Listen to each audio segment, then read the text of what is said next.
Party ने बोला नाविका कि आप उनको एक मिनट के लिए रोकूंगी क्योंकि सायरा शाह हलीम हमारे साथ जुड़ रही हैं और ये कल प्रोटेस्ट साइट पर थी जहां रात को प्रोटेस्ट चल रहे थे।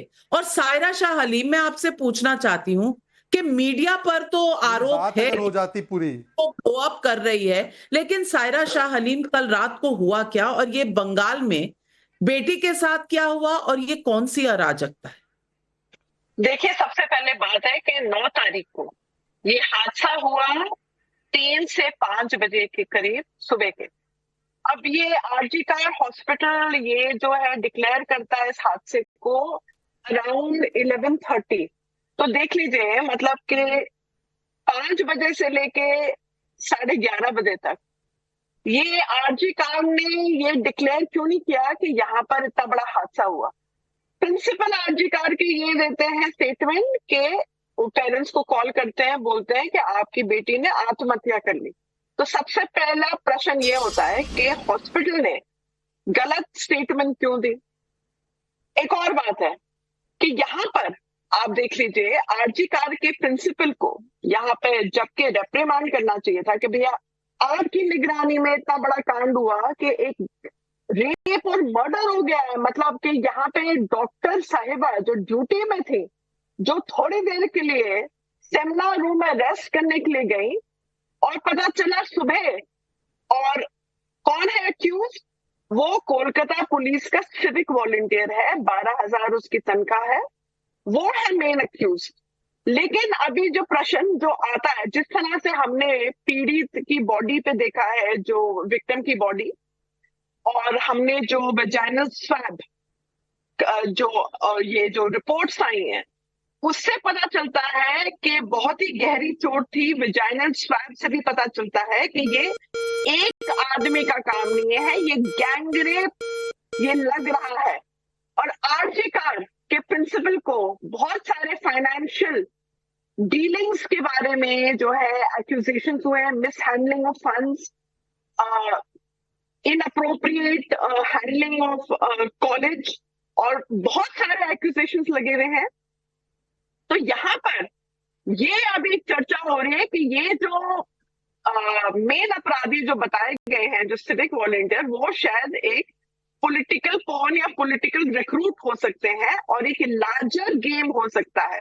क्योंकि यहाँ पे उनके जो मंगेतर हैं, ये डॉक्टर जो हमारी जो बहन, जो महिला जो इतने बेरहमी से मारी गई, उनके मंगेतर ने ये खुलासा किया है अभी हाल में कि ये एक आदमी का काम नहीं है, ये गैंग रेप लग रहा है। और कल जो प्रोटेस्ट आई, कल मैं जो हूँ वहां पे थी आरजी कार हॉस्पिटल के बाहर, बहुत ही पीसफुल प्रदर्शन चल रहा था, आंदोलन चल रहा था, justice for women and make our spaces safer for women. हम लोग औरतों के लिए, महिलाओं के लिए ये स्पेस कैसे सुरक्षित कर सकते हैं। मैं उसके बाद अकेडमी ऑफ फाइन आर्ट्स भी गई, आरजी कार हॉस्पिटल के बाहर भी बहुत बड़ा प्रदर्शन चल रहा था। पता चलता थोड़ी देर में कि बहुत सारे गुंडे आकर आरजी कार अस्पताल में दखल करते हैं, तोड़फोड़ करते हैं, डॉक्टर्स पे हमला करते हैं, डॉक्टर्स के ट्वीट्स आते हैं, डॉक्टर्स के स्क्रीनशॉट्स फ्लोट हो रहे हैं, सोशल मीडिया में वायरल हो रहा है कि हमें बचाओ, शायद ये हमारी आखिरी रात हो सकती है। जी, पुलिस कुछ नहीं, वो एकदम खामोश दिख रही थी, तोड़-फोड़ कर रहे थे। और जहां पे ये हादसा हुआ वहां पर दखल करने की कोशिश की गई, बल्कि आरजी कार हॉस्पिटल 50 मीटर दूरी एक जो है बोल रहा है कि हम लोग इसको रिवैम्प कर रहे हैं। इस जगह को रिवैम्प क्यों कर रहे हैं? आप लोग अभी रेस्टरूम बना रहे हैं, क्यों आप 2 साल पहले रेस्टरूम नहीं बना सके महिला और डॉक्टर के लिए? 1 साल पहले नहीं बना सके, अभी आप बना रहे हैं जबकि सीबीआई, जबकि पूरा केस बहुत सही कही सायरा शाह हलीम। और यहीं पर सवाल खड़े होते हैं, यहीं पर सवाल खड़े होते हैं। हालांकि मैं आपकी हर बात से सहमत हूं, लेकिन एक बात पर मैं आपसे डिफर करती हूं कि ये एक हादसा नहीं था, ये जबरदस्ती बर्बरता दिखाई गई है, ये हादसा नहीं है।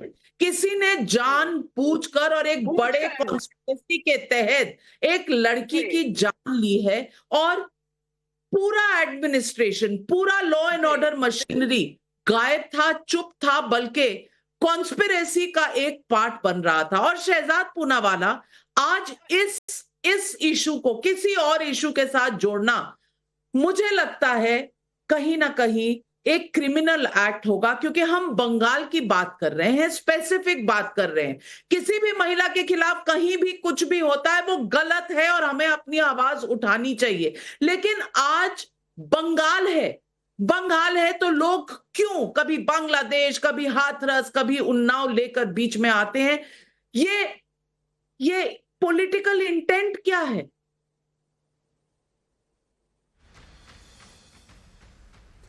देखिए नाविका जी, सबसे पहले तो मैं आपको धन्यवाद देता हूं, और सायरा शाह हलीम हालांकि मेरी घोर राजनीतिक विरोधी हो सकती है, पर मैं उनका साधुवाद करता हूं कि उन्होंने भी इस पूरे मामले में जो उन्होंने तत्परता दिखाते हुए वो ग्राउंड पे उतरी है, तो मैं उनका साधुवाद करता हूं। हालांकि हम राइवल्स हो सकते हैं पॉलिटिकली, और यही मैं कह रहा हूं। अभी तहसीन पूनावाला वैसे तो कांग्रेस से डायरेक्टली नहीं जुड़े हैं, वो एक एनालिस्ट है, और तहसीन पूनावाला मुझे लगता है कि ईमानदार व्यक्ति अपने आप को प्रस्तुत कम से कम करते हैं। तो तहसीन पूनावाला, मैं पूछना चाहता हूं, आज इस मामले में पहले सुसाइड बताना, इंक्वायरी कमेटी में इंटर्न्स को डाल देना, फिर किसी प्रकार से पेरेंट्स को रफा दफा करने की कोशिश करना, जो ऑटोप्सी से पता चल रहा है कि गैंगरेप है, और कल वो डॉक्टर बैठे थे नाविका जी के साथ, 150 ग्राम सीमन की बात हो रही है, उसके बावजूद भी एक व्यक्ति को पकड़ के बताना कि ये गैंगरेप नहीं, किसको बचाया जा रहा है? और फिर एविडेंस डिस्ट्रॉय करने के लिए बार बार जो प्रयास किए गए, रेनोवेशन से लेकर कल जो हमले किए गए, तहसीन पूनावाला, प्रियंका वाड्रा जी एक भी बार लड़की हूं लड़ सकती हूं के नारे पर इस्तीफा नहीं मांगेगी ममता बनर्जी का?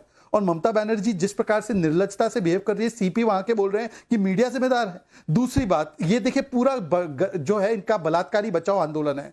समाजवादी पार्टी जो है नार्को टेस्ट पीड़िता का मांगती है, यहां पर भी पीड़िता को सुसाइड कर दिया, साइकोटिक थी, इस प्रकार से पहले प्रस्तुत करने की कोशिश की गई। संदेश खाली में भी महिलाओं के खिलाफ बोला गया और शाहजहां के साथ खड़े रह गए, ताजमुल के साथ खड़ा रह गया। जिस प्रकार से पीड़िताओं का अपमान किया गया पार्क स्ट्रीट रेप केस में, सायरा शाह हलीम ये जानती है, नाडिया रेप केस में सायरा शाह हलीम ये भी जानती है। तो आज महिलाओं पर ही बार बार सवाल उठाकर, और कल महिलाओं के आंदोलन पर जो बर्बरता की गई, मैं चाहता हूं भाटी जी, तहसीन जी, चले वारिस पठान से तो क्या ही एक्सपेक्ट करें, ये तो 12 साल की बच्ची की शादी 60 साल से हो जाए, ये चाहते हैं, यूसीसी का विरोध करते हैं। मैं इन दोनों से कम मांग करता हूं कि ममता बनर्जी का इस्तीफा मांगे इस्तीफा, और बताएं हमें कि वो आप सेम पेज पर। भट्टाचार्य से पहले पूछना चाहती हूँ, शुभंकर भट्टाचार्य, क्या ये एक ऐसा समय है जब मीडिया को दोष दिया जाए? क्या जिस तरह से बर्बरता से इस लड़की की जान ली गई है, इसके साथ गैंगरेप की बात सामने आ रही है, उस वक्त प्रोटेस्टर्स के ऊपर इस तरह से वहां पर अटैक हो जाए और उस तरह से वहां पुलिस बिल्कुल बुत बनकर खड़ी रहे, ऐसा लगता है पूरे राज्य में कहीं लॉ एंड ऑर्डर है ही नहीं। और मुख्यमंत्री ममता बनर्जी कहती है कि यहां बांग्लादेश बन जाएगा। हर एक आदमी दोषी है सिवाय वहां की एडमिनिस्ट्रेशन के। ये किस तरह का व्यवहार है? आज हम अपना इंडिपेंडेंस डे मना रहे हैं, स्वतंत्रता दिवस पर हम देख क्या रहे हैं? हमारा भारत कहां एक मेडिवियल इंडिया बनकर अपने आप को पेश कर रहा है? शुभंकर जी। जी नाविका जी, सबसे पहले आपको और हमारे जितने पैनलिस्ट हैं सभी को स्वतंत्रता दिवस की हार्दिक शुभकामनाएं। जी हाँ, बिल्कुल। और मैं बता दूं कि यहाँ पे जितने पैनलिस्ट बैठे हैं, अगर यहाँ पे सबसे ज्यादा कोई शर्मसार हो रहा है तो मैं हो रहा हूँ, क्योंकि बात बंगाल की हो रही है, मैं बंगाली हूँ, और बिल्कुल ये बिल्कुल एक शर्मसार कर देने वाले बात हुई है, घटना घटी है। और जहां तक बात ये आती है कि यहाँ पे जैसे सायरा जी बता रही थी, उन्होंने तो हालांकि ऐसे बिल्कुल बताया, जैसे वर्णन किया, वो कुछ भी ऐसा नहीं था जो पेपर में नहीं लिखा था, कोई भी ऐसी भाषा उन्होंने नहीं बताई, कोई भी ऐसी नई फैक्ट नहीं बताई जो कि ऐसा लग रहा हो कि उन्होंने, हालांकि पेश ऐसा किया गया जैसे उन्होंने पर्सनली सारा जायजा खुद अपने हाथ से लिया। अब कुछ बातें हैं, एक होता है घटना घटना, और दूसरा होता है कि उसके ऊपर राजनीतिकरण करना। वो क्या